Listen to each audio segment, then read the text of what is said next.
믿기지 않아요. 정말 한국에서의 일이 이렇게까지 현실이 될 줄은 상상도 못했어요. 여러분, 혹시 점이나 사주 같은 걸 믿으시나요? 저는 솔직히 그런 걸 별로 믿지 않았어요. 하지만 오늘의 주인공의 사연을 듣고 소름이 끼치기 시작했습니다. 바로 지금 사연을 들어보겠습니다. 오늘의 사연 시작합니다. 안녕하세요.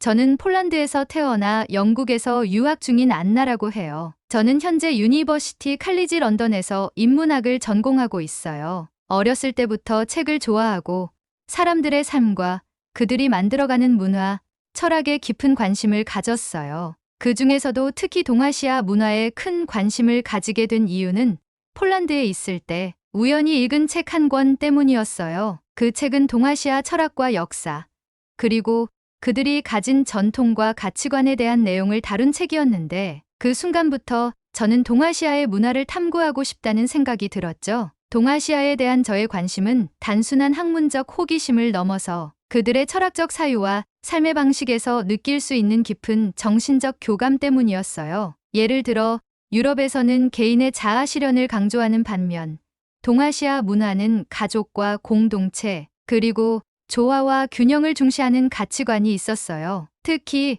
한국의 유교 문화가 여전히 현대 사회 속에서도 어떻게 살아남아 사람들의 일상에 영향을 미치는지를 공부하면서 한국에 대한 호기심이 더욱 깊어졌죠. 한국의 전통과 현대가 공존하는 모습, 그리고 급격한 경제 성장 속에서도 여전히 지켜지는 전통 문화에 매료되었어요. 그리고 제 가장 친한 친구 린다를 대학에서 만나게 되었죠. 린다는 중국에서 태어나 영국으로 유학을 온 친구로 국제관계학을 공부하고 있어요. 우린 처음에 같은 교양 강의에서 만나 동아시아 문화를 주제로 한 토론을 하게 되었어요. 당시 강의 주제는 동양과 서양의 철학적 차이였는데 린다는 중국 문화에서 자라며 배운 것들을 이야기했고 저는 폴란드에서 배운 서양 철학과 그 차이를 비교하며 이야기를 나누었죠. 서로 다른 배경에서 온 우리 둘이지만 그 토론을 통해 서로의 의견을 경청하고 대화하는 법을 배웠고 자연스럽게 친해지게 되었어요. 그렇게 시간이 지나면서 우리는 학업과 일상에서 많은 시간을 함께 보내게 됐어요.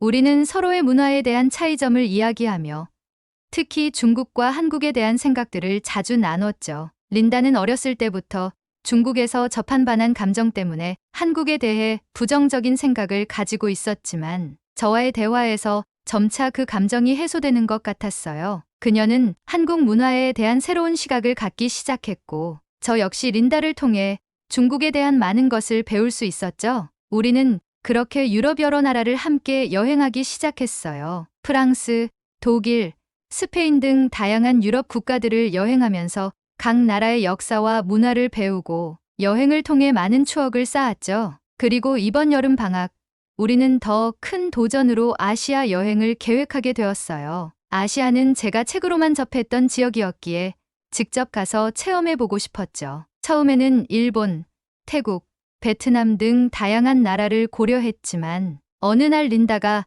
한국에 가보는 게 어때? 라고 제안했어요. 솔직히 린다는 한국에 대해 큰 기대는 없었어요. 솔직히 한국에 특별히 가보고 싶은 마음은 없어. 하지만 왜 요즘 전 세계적으로 한국 문화가 이렇게 인기를 끄는지 궁금하긴 해. 한번 직접 확인해 보고 싶어. 린다는 한국에 대해 반한 감정이 남아있긴 했지만 호기심이 더 앞섰던 것 같아요. 저는 한국에 대한 연구를 하고 있었던 터라 그 제안이 너무나 반가웠고 둘이 함께 한국에 가서 그 문화를 체험해 보자는 결론에 도달했죠. 그렇게 우리는 한국으로 떠나게 됐어요. 한국에서의 일정은 서울, 부산, 제주도를 8박 9일 동안 도는 것으로 계획을 세웠어요. 저는 한국의 전통 문화와 현대 문화를 모두 경험하고 싶었고 린다 역시 한국이 실제로 어떤 나라인지 보고 싶어 했죠. 저와 린다는 한국 여행 계획을 철저하게 세웠어요. 이번 여행의 목표는 단순한 관광이 아닌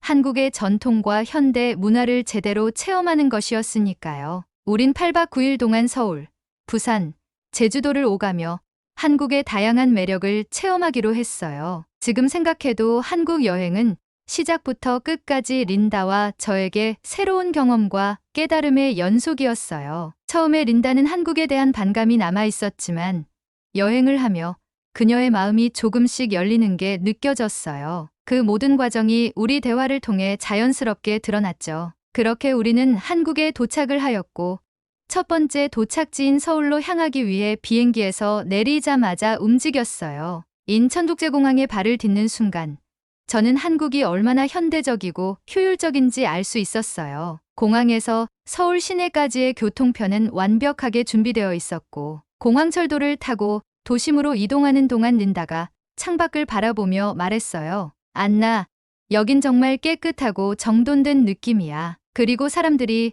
지하철 안에서 이렇게 조용히 질서를 지키는 모습이 신기하네. 중국이나 영국에서는 좀처럼 보기 힘든 장면이야. 저는 웃으며 대답했죠. 그게 한국 사람들이 일상에서 중요하게 여기는 부분 중 하나라고 하더라고. 질서와 조화를 중시하는 문화라고 할 수 있지. 한국에서는 이런 부분이 특히 잘 드러나는 것 같아. 린다는 고개를 끄덕였어요. 그런데도 왠지 자연스럽게 느껴져. 강요하는 것 같지 않고. 우리는 서울에 도착하자마자 경복궁과 북촌 한옥마을을 방문했어요. 린다는 전통 건축물에 대해 별 기대가 없었지만 경복궁의 웅장한 모습과 북촌의 고즈넉한 분위기를 보고 생각이 바뀌는 듯했어요. 경복궁의 화려한 지붕과 넓은 궁궐 안을 거닐며 그녀가 말했죠. 사실 한국의 전통 건축물은 중국처럼 화려하거나 크지 않을 거라고 생각했어. 그런데 이곳엔 뭔가 다른 매력이 있네.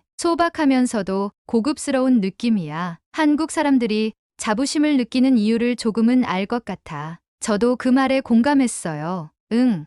한국은 크기나 화려함보다는 균형과 조화를 중시한다는 얘기를 책으로 접한 적이 있어. 자연과 건축이 조화를 이루는 걸 특히 중요하게 생각하거든. 그날 저녁, 우리는 비빔밥을 먹으러 갔어요. 알록달록한 채소와 고기, 매콤한 고추장이 어우러진 비빔밥의 색감은 정말 예뻤어요. 린다는 비빔밥을 한 숟가락 떠먹고는 눈을 크게 뜨며 말했어요. 이거 대박이야. 이 조합은 정말 상상도 못했어. 그리고 한국의 김치가 중국과는 달리 이렇게 달달하고 매콤한 음식이었다니 매운 거 잘 못 먹는 나도 중독될 것 같아. 저는 웃으며 말했죠. 한국 사람들은 김치 없으면 못 산다고 한대. 이 매운맛이 기분 좋은 매운맛인 것 같아. 계속 나를 끌어당겨. 린다는 고개를 끄덕이며 반찬들을 계속 집어 먹었어요. 이렇게 많은 반찬들이 나오는 건 처음 봐. 한국에서는 음식을 굉장히 풍성하게 즐기는 것 같아. 유럽이나 중국에서도 이렇게 다양하게 반찬이 나오진 않거든. 서울에서의 며칠 동안 린다는 한국의 전통과 현대가 자연스럽게 공존하는 모습에 점점 매료되고 있었어요. 그리고 우리는 부산으로 향했어요. KTX를 타고 이동하는 동안 한국의 고속철도 시스템에 대한 이야기를 나누었어요. 와, 이 기차 진짜 빠르고 편안하다. 한국도 이렇게 발전된 교통 시스템을 가지고 있을 줄 몰랐어. 그렇지? 한국은 특히 교통이 잘 발달해 있는 것 같아. 서울 지하철도 그렇고 버스도 굉장히 효율적이야. 시간도 거의 잘 지키고 부산에 도착하자마자 우리는 광안리라는 해수욕장으로 향했어요. 넓게 펼쳐진 해변을 보면서 린다는 여유롭게 바닷바람을 맞으며 미소를 지었어요. 한국이 이렇게 아름다운 해변을 가지고 있을 줄 몰랐어. 사실 서울만 생각했는데 한국이 이렇게 다양한 모습을 가지고 있다는 게 신기해. 저도 광안리를 바라보며 동의했어요. 맞아. 한국은 도시뿐 아니라 자연도 정말 아름다워. 서울만 보고 가면 너무 아쉽지. 그리고 우리는 자갈치 시장으로 갔어요. 린다는 산낙지를 보고 처음엔 주춤했지만 결국 도전하기로 했죠. 산낙지를 먹고 나서 웃으며 말했어요. 진짜 특이한 경험이야. 이런 음식을 한국에서만 먹을 수 있다니.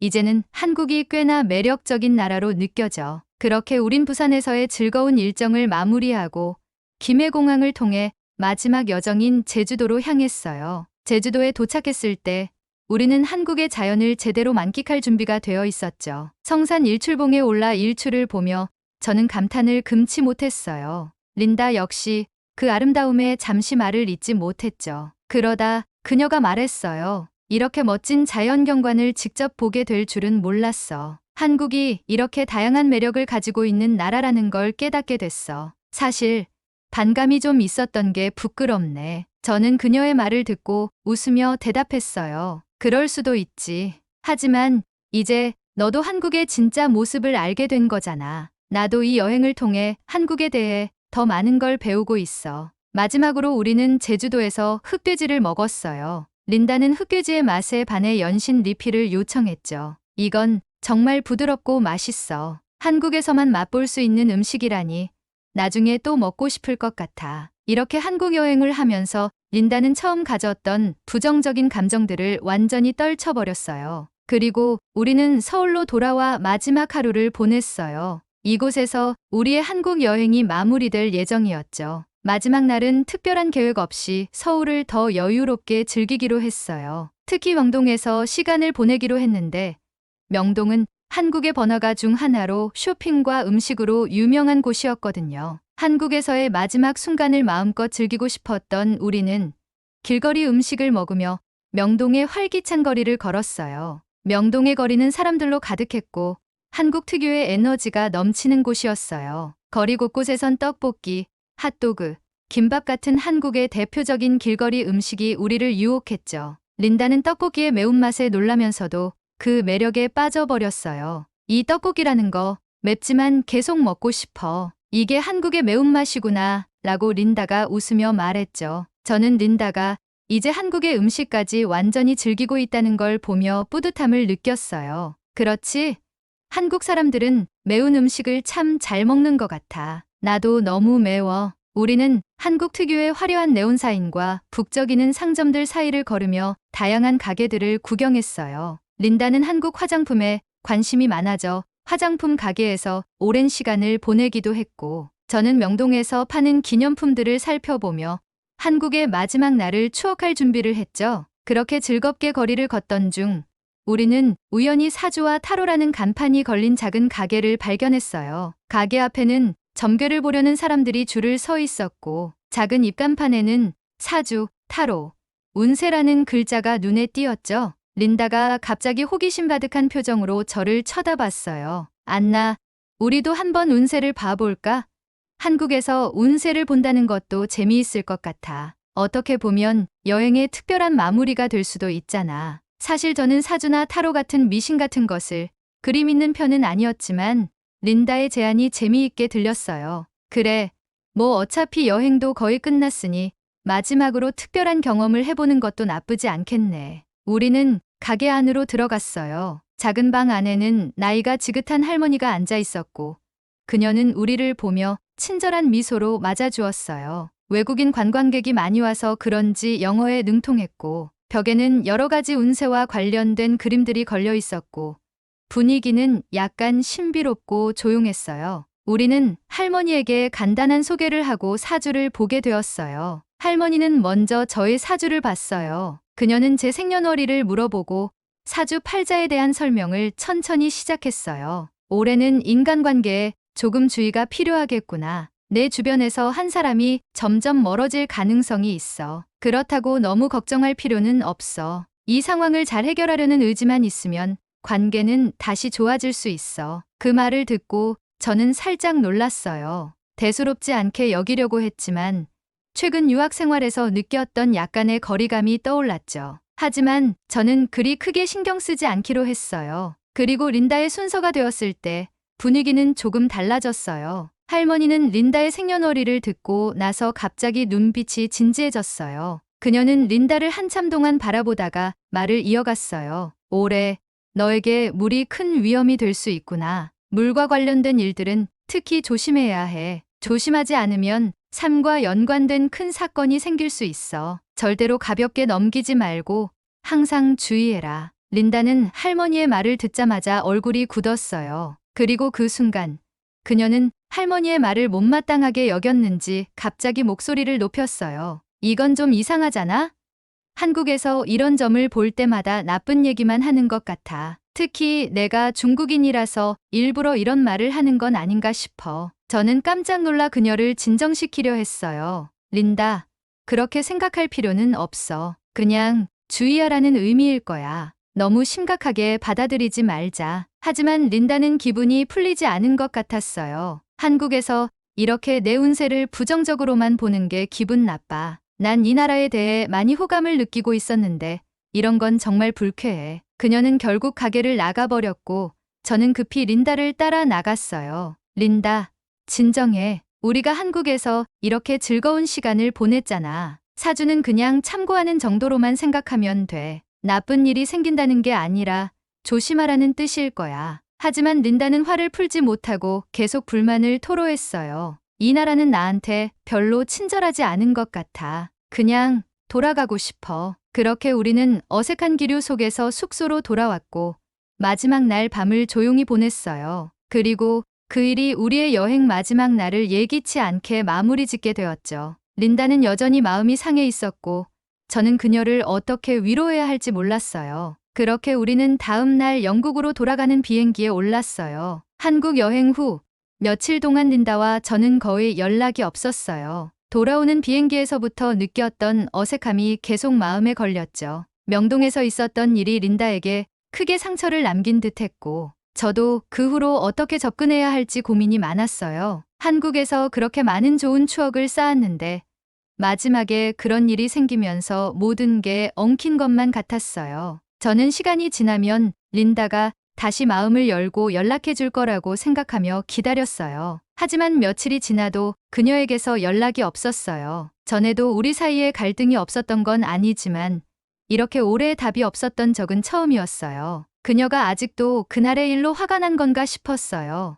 사주집에서의 그 사건이 생각날 때마다 마음이 무거워졌어요. 린다가 왜 그렇게까지 화를 냈을까? 내가 좀 더 다정하게 위로했어야 했을까 하는 생각들이 머리를 떠나지 않았죠. 그렇게 시간이 흐르던 어느 날 저는 유튜브를 보다가 중국에 태풍이 다가온다는 한국의 뉴스를 보게 되었어요. 아마 한국에서 여행 다니며 유튜브로 관광지를 찾아보던 것이 알고리즘이 되었는지 한국의 영상 속에서는 태풍의 경로와 피해 상황을 설명하고 있었죠. 태풍이 필리핀을 지나 중국으로 상륙해 거대한 피해를 주고 있다는 소식이었어요. 그 순간 머릿속을 스치는 기억이 있었어요. 명동 사주집에서 할머니가 했던 경고가 떠오른 거예요. 올해 물을 조심해야 해. 특히 생명과 관련된 일이 생길 수 있으니 절대 물과 관련된 일을 가볍게 넘기지 마라. 그 경고가 떠오르면서 저는 소름이 돋았어요. 물을 조심하라고 했던 그 점괘가 태풍과 연관된 건 아닐까? 단순한 우연이라고 치부하기엔 너무나 이상하게 맞아떨어졌어요. 그때부터 걱정이 밀려오기 시작했어요. 린다의 고향이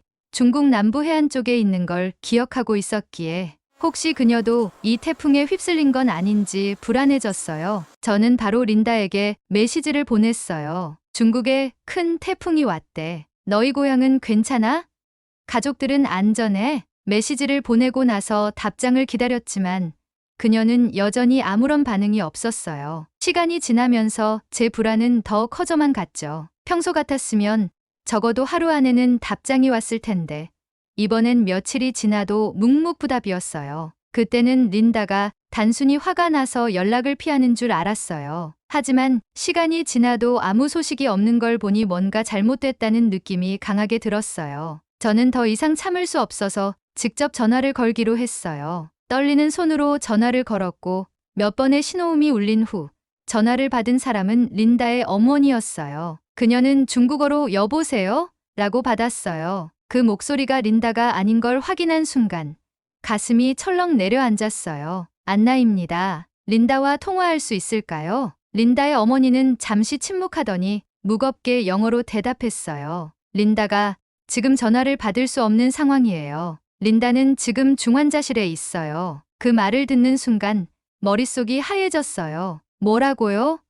무슨 일이 있었던 거죠? 린다의 어머니는 깊은 한숨을 쉬며 말을 이어갔어요. 린다가 고향으로 돌아와 친구들과 함께 밖에 나갔을 때 태풍이 갑자기 불어닥쳤어요. 그때 홍수가 발생해서 린다가 물에 휩쓸렸어요. 다행히 구조는 됐지만 너무 오래 물에 떠밀려 가서 의식을 찾지 못하고 있어요. 저는 그 말을 듣자마자 다리가 풀려 주저앉을 뻔했어요. 충격과 혼란, 그리고 죄책감이 한꺼번에 밀려왔어요. 그 순간 명동에서 들었던 사주집의 경고가 뇌리를 스쳤어요. 물에 대한 경고, 그리고 생명과 관련된 일이 생길 거라는 그 말이 정말 현실이 된 거였어요. 이게 진짜였던 건가?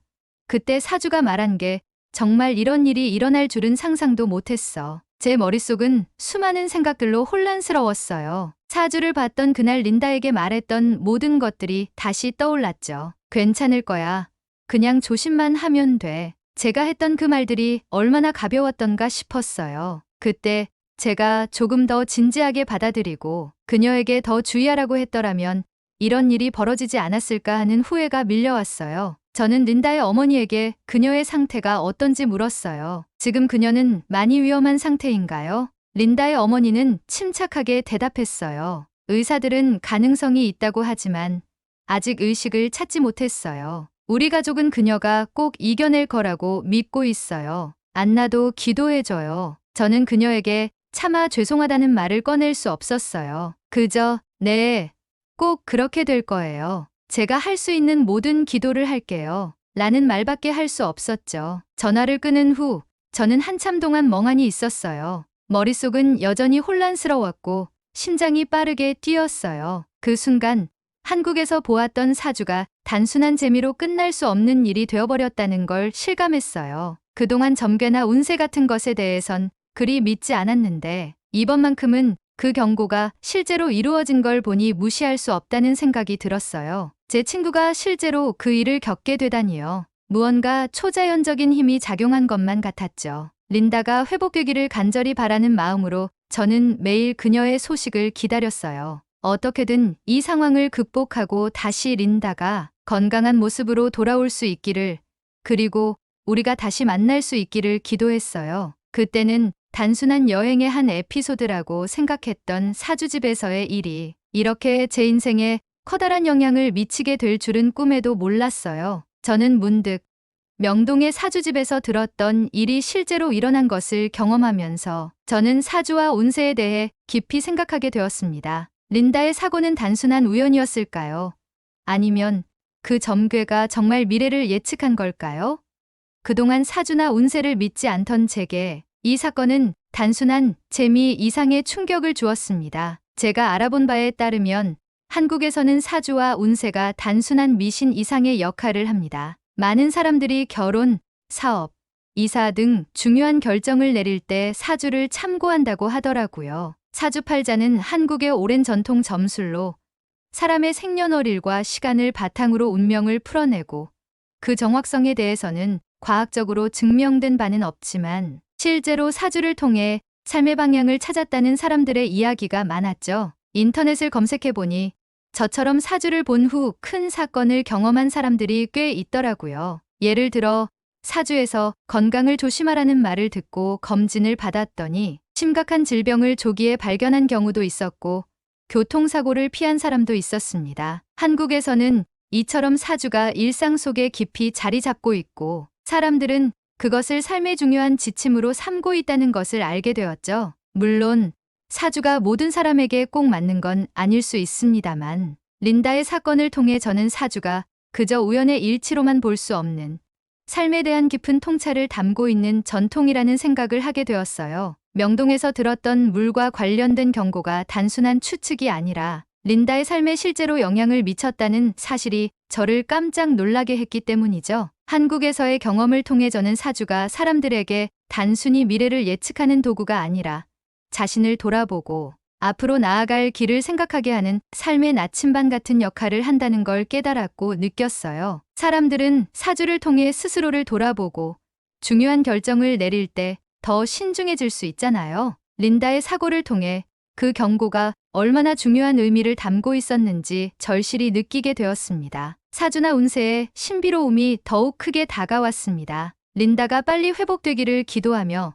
저는 앞으로도 사주를 그저 미신으로만 치부하지 않으려고 해요. 한국에서 경험한 이 점괘는 무서우면서도 묘하게 신비롭고 대단한 전통이었으며 그 깊이를 알게 된 것이 이번 여행의 가장 큰 수확 중 하나였습니다. 한국은 단순히 관광지 이상의 의미를 저에게 남겼습니다. 그곳에서의 경험은 저에게 삶의 불가사의와 운명의 힘을 다시 한번 느끼게 해주었으니까요. 한국의 사주 문화는 그저 재미를 넘어서 사람들의 삶의 중요한 방향을 제시하는 깊이 있는 전통이라는 점에서 정말 대단하다고 생각합니다. 앞으로 제가 배우는 인문학에서 철학과 문화에 대한 깊이가 깊어지게 한 한국에게 감사합니다. 저는 사주를 조금 더 진지하게 받아들이고 공부를 할 수 있을 것 같아요. 그리고 그 속에서 또 어떤 새로운 통찰과 조언을 얻을 수 있을지 기대하게 될 것 같습니다. 제 인간관계를 조심히 하고 앞으로도 한국의 사주를 통해 더 신중한 삶을 살겠습니다. 감사합니다. 오늘의 이야기 어떠셨나요? 한국의 사주에 대해 큰 관심이 없던 저도 묘하게 끌리는데요. 제가 잘 살아갈 수 있는지 사주 한번 봐야겠습니다. 제 사주가 어떻게 나올지 궁금하시다면 구독, 좋아요 부탁드리겠습니다. 긴 이야기 끝까지 들어주셔서 진심으로 감사합니다. 앞으로도 좋은 사연으로 여러분을 찾아오겠습니다. 시청해주셔서 감사합니다.